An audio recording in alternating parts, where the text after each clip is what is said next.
हुकूमत और पाकिस्तान तहरीक-ए-इंसाफ में मुज़ाकरात का कल पहला दौर हुआ और इस दौर का नेगेटिव ये था कि पाकिस्तान तहरीक-ए-इंसाफ की 7 रुकनी कमेटी पूरी नहीं थी और पॉजिटिव ये था कि हुकूमत बैक फुट पे नज़र आई और हुकूमत ने ये चाहा, हुकूमत ने ये गिला किया, आपने खुद राबता किया कि हम मुज़ाकरात करना चाहते हैं और कोई बांग्लादेश गया हुआ है, कोई पेशावर हाई कोर्ट गया हुआ है, किसी को कोई निजी मसरूफियत है, अली अमीन गंडापुर का अपना इजलास चल रहा है और पाकिस्तान तहरीक इंसाफ का बेसिक एक ही फर्द असद कैसर वहाँ मौजूद थे। बाकी तो सुन्नी इत्तेहाद कौंसिल वाले थे या एक तीसरे साहब थे जो कि पाकिस्तान तहरीक इंसाफ के इत्तेहादी हैं। अच्छा, इसमें जो एक अहम चीज़ है ना, यानी पाकिस्तान तहरीक इंसाफ में सबसे बड़ा जो मसला है वो है राबते का फुकदान। सब लोग इमरान खान से मोहब्बत करते हैं, तय हो गया, लेकिन जब आपने इतने बड़े लेवल पे मुज़ाकरात करने हैं, उनको हमें सीरियस लेना चाहिए। 7 रुकनी कमेटी बनी है, 7 लोगों को मौजूद होना चाहिए। वो लोग एक दूसरे से पूछ रहे थे, भाई तेनू पता जी अली अमीन गंडापुर क्यों नहीं आया, यार तुहानू पता जी फलां क्यों नहीं, उमर अयूब कित्थे जे। This is not fair at all in this situation.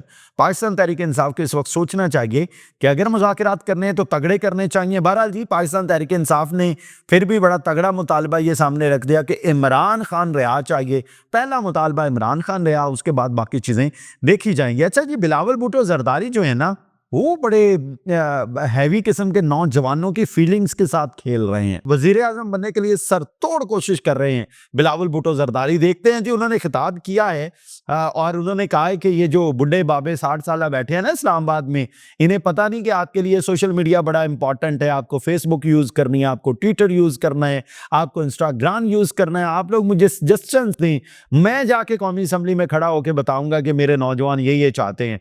क्या कहा उन्होंने, बड़ा हैवी किस्म का बयान दिया, बहुत हैवी किस्म का खिताब किया। सबसे पहले जो उसमें से हेडलाइन निकलती है ना, वो जरा ले लीजिए और उसकी सिप लीजिए।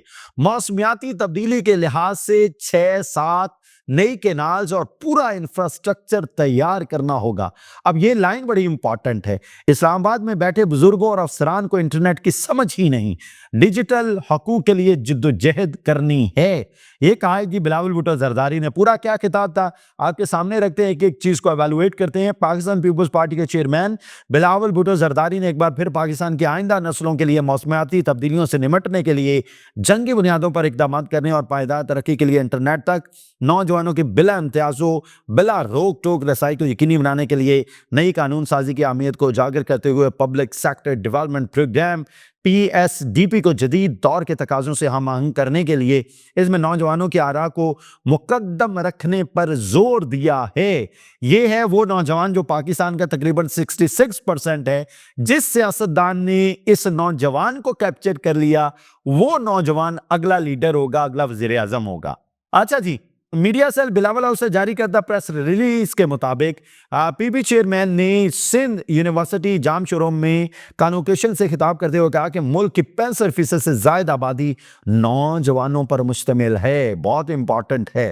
फिर देखिएगा, उन्होंने कॉन्वोकेशन में मौजूद तलबा से खिताब करते हुए कहा कि आप इस मुल्क का मुस्तकबिल हो, इस मुल्क का मुस्तकबिल आपके हाथ में है। उन्होंने मुल्क के नौजवानों को दरपेश मसाइल पर बात करते हुए कहा कि तरक्याती बजट बनाने वाले और आम फैसले करने वाले लोग 60 साल की उम्र के होते हैं, जो नौजवानों और इनके मुस्तकबिल के मुतालिक सोचते ही नहीं। मतलब मुझे समझ नहीं आ रही, बिलावल साहब आप अपने अब्बा जी को, आसिफ अली जरदारी साहब को कह रहे हैं कि भाई 60 साल के प्लस के लोग होते हैं जिन्हें नौजवानों के मुस्तकबिल से कोई लेना देना ही नहीं है। बिलावल भुट्टो जरदारी क्या नवाज शरीफ को कह रहे हैं, बिलावल भुट्टो जरदारी क्या शहबाज शरीफ को कह रहे हैं, बिलावल भुट्टो जरदारी क्या इमरान खान को कह रहे हैं, बिलावल भुट्टो जरदारी क्या उमर अयूब को कह रहे हैं, शिबली फराज को कह रहे हैं, या फिर और जो 60 साल से ऊपर जितने सियासतदान, यानी मैक्सिमम सियासतदान 60 साल से ऊपर हैं, क्या उन सबको मुखातिब करके कह रहे हैं कि आपको इस्तीफे देके घर चले जाना चाहिए और तगड़े नौजवानों को मैदान में आना चाहिए और मुल्क की भागदौड़ संभालनी चाहिए, ताकि नौजवानों की ये जो 65% से ज्यादा नौजवान है, तकरीबन 66% राउंड अबाउट नौजवान पाकिस्तान का जो 30 साल से कम है, उसकी तर्जमानी की जा सके, उसकी फीलिंग्स को समझा जा सके। लेकिन अफ़सोसनाक बात ये है कि जो मसनद पे बैठ जाता है ना, वो भूल जाता है कि अवाम का मसला क्या, कि वो कहता है कि अब मेरा मसला तगड़ी और चुपड़ी हुई रोटी है। वो अपनी चोपड़ियों के मामले में ना बाकी सब की का नवाला छीन लेता है। This is not fair at all. अच्छा जी, फिर उन्होंने कहा कि मौजूदा जदीद दौर में इंटरनेट की अफादियत पर बात करते हुए कहा कि हमारे आज और आने वाली नस्लों के मुस्तकबिल के लिए फाइबर ऑप्टिकल केबल और वायबल इंटरनेट स्ट्रक्चर मुस्तकबिल है। अच्छा, आपको एक बात बता दूं कि आज पाकिस्तान की जो केबल नेटवर्क है ना, वो केबल जोड़े जाने की खबर है। आज अगर केबल जुड़ जाती है तो ये जो इंटरनेट की स्पीड स्लो है ना, ये तेज हो जाएगी। अच्छा जी, उन्होंने आज की दुनिया में इंटरनेट तक सुस्ती और नाकाबिले रुकावट रसाई सस्ती उन्होंने कहा कि आज की दुनिया में इंटरनेट तक सस्ती और नाकाबिले रुकावट रसाई सबका बुनियादी हक है। फिर उन्होंने कहा कि माजी की तरह आज भी सेंसरशिप मौजूद है, क्योंकि आज भी कहीं ना कहीं ये डर मौजूद है कि इंटरनेट के जरिए अवाम अपने हक की आवाज़ बुलंद ना कर लें। और मैं आपको एक गारंटी देता हूं कि आप बिलावल साहब को पीएम की सीट पे बिठा दें, आप फिर ये भी वही कुछ करेंगे कि जो इनके खिलाफ आवाज बुलंद करेगा। लेकिन पाकिस्तान पीपल्स पार्टी को एक क्रेडिट देना चाहूंगा, अगर कोई सहाफ़ी चला जाता है ना सिंध में, पाकिस्तान पीपल्स पार्टी पता नहीं उसे स्टेट गेस्ट का दर्जा देती है। तगड़ा सहाफ़ी चले जाए ना तो सहाफ़ी आके बताता है, यार पाकिस्तान पीपल्स पार्टी में जितनी रवायात है ना, जितना एहतराम सहाफ़त का पाकिस्तान पीपल्स पार्टी करती है, कोई और जमात नहीं करती। अच्छा, इसमें सबसे नकम्मी जो जमात है ना, वो पाकिस्तान तहरीक इंसाफ है। लेकिन पाकिस्तान तहरीक इंसाफ का पॉजिटिव ये है, ऐसे लौंडे लपाड़े मिल गए जो सिर्फ फेम चाहते थे, जो सिर्फ अपीयरेंस चाहते थे, और उनको इमरान खान ने वो दे दी। लेकिन पाकिस्तान तहरीक इंसाफ सहाफत की कदर करने में बहुत पीछे रहे। अच्छा, दूसरा नंबर पाकिस्तान पीपल्स पार्टी के बाद आता है पाकिस्तान मुस्लिम लीग नून का, जो सहाफ़ियों की थोड़ी बहुत कदर करती है और पढ़े लिखे सहाफ़ियों की तो काफ़ी कदर करती है। आगे चलते हैं जी। उन्होंने मजीद कहा, इस्लामाबाद में बैठे बुजुर्गों और अफसरान को इंटरनेट की समझ ही नहीं, क्योंकि वो इंटरनेट इस्तेमाल नहीं करते। लेकिन इंटरनेट बंद या इसकी स्पीड कम होने से नौजवान मुतासर होता है, और उसने जो फिल्में देखनी होती है ना, वो चलती नहीं है ना।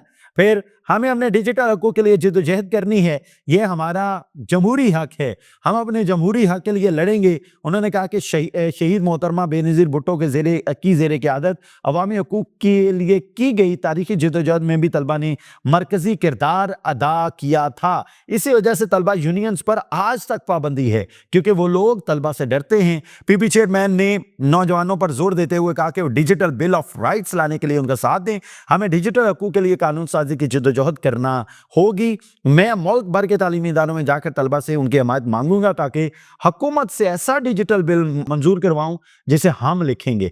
अच्छा, अब ना ये सारी सूरत हाल में मतलब नौजवान वाकई इस मुल्क का जज्बे लाजनफक है, रीढ़ की हड्डी है, बुनियादी हैसियत रखता है। लेकिन नौजवान को ये भी एजुकेट करने की ज़रूरत है कि भाई आपका ये जो इंटरनेट का इस्तेमाल है ना, ये पॉजिटिव होना चाहिए।